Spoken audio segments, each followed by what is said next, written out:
明啦ဗျဒီနေ့တော့ကျွန်တော်ဒီအခုကျွန်တော်ဖွင့်ပြမယ် beat လေးမှာကျွန်တော်တီးထားတဲ့ hi hat pattern လေးအကြောင်းကျွန်တော်ဘယ်လိုလုပ်လဲဆိုတဲ့အကြောင်းလေးကျွန်တော်ပြောပြမှာဖြစ်ပါတယ်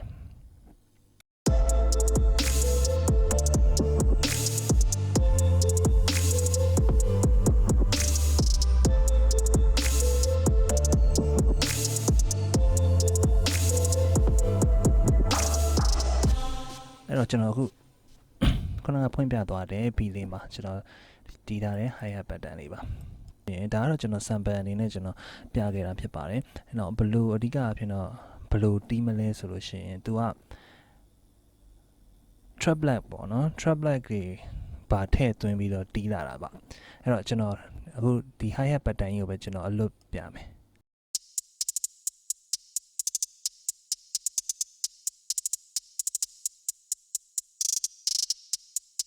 နော်အဲ့မှာကျွန်တော်ဗာတီးလဲဆိုတော့အရင်ဆုံးကျွန်တော်တို့ဘာလုပ်လိုက်လဲဆိုလို့ရှိရင်အရင်ဆုံးကျွန်တော်ကဒီအပေါ်မှာကျွန်တော်တစ်ချက်ပေါ့နော်ဒီ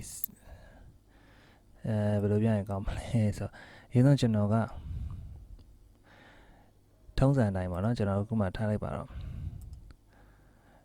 pattern အသစ်လေးကျွန်တော်ခေါ်ပြမယ်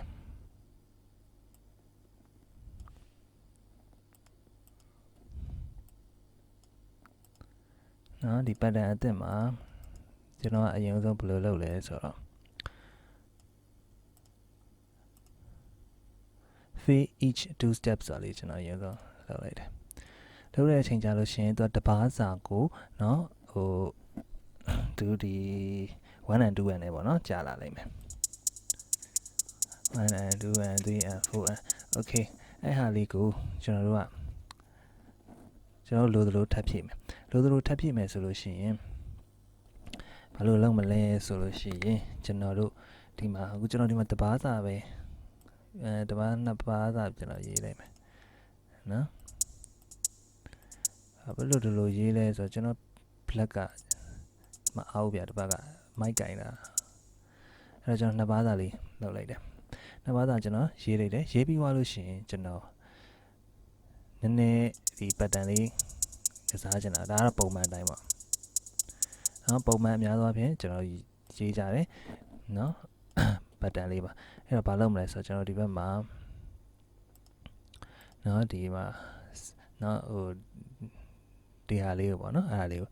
ဖွင့်လိုက်မယ်ဖွင့်ပြီးသွားတဲ့အချိန်ကျရင်ကျွန်တော် trap black လေးတီးပါဗျာ trap black တီးချင်ကြ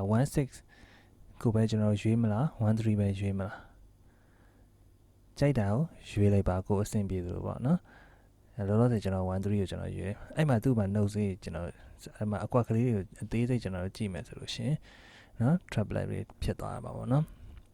အဲ့တော့အဲ့ဟာလေးပေါ်မှာကျွန်တော်တို့ကလိုသလိုကျွန်တော်တို့အဆင်ပြေသလို trap black လေးလုပ်လိုက်မယ်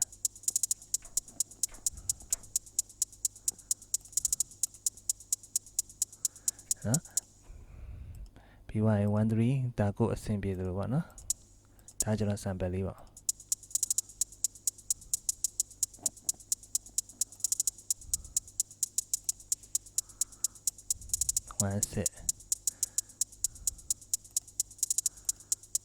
1 ကြအရင်စိတ်သွားမှာ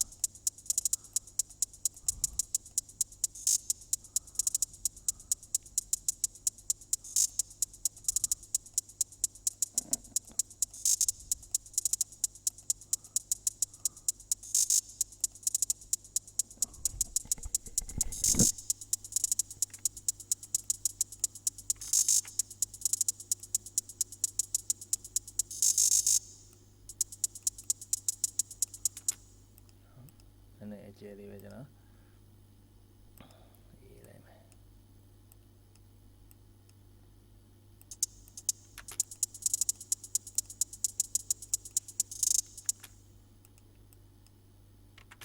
copy လုပ်လိုက်မယ်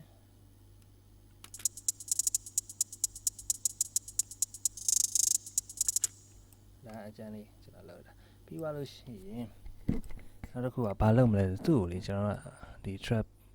နောက်ပိုင်းမှာပေါ့နော် hi hat တွေကိုကျွန်တော် pitch shift လေးလုပ်ပေါ့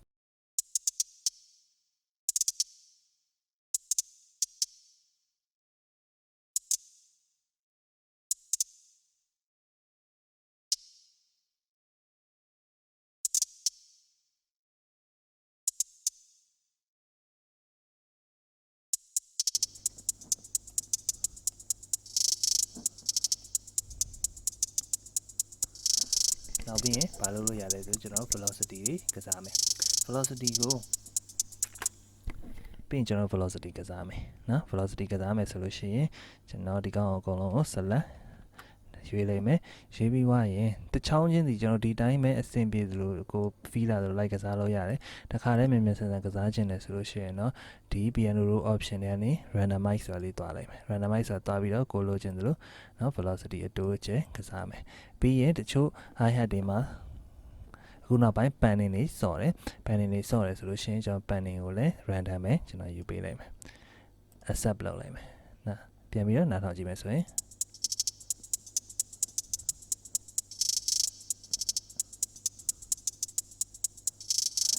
ဒီကြားထဲမှာဗာထပ်ထည့်လိုက်ဆိုရင်တချို့တွေဆို open hi hat ကလေးတွေဗာထပ်ပြီးတော့ထည့်ပြီးတော့ကစားပါတယ်အသေးစိတ်အားဖြင့်ဆိုရင်ပေါ့နော်အခုကျွန်တော်ပြောခဲ့တာလေးကတော့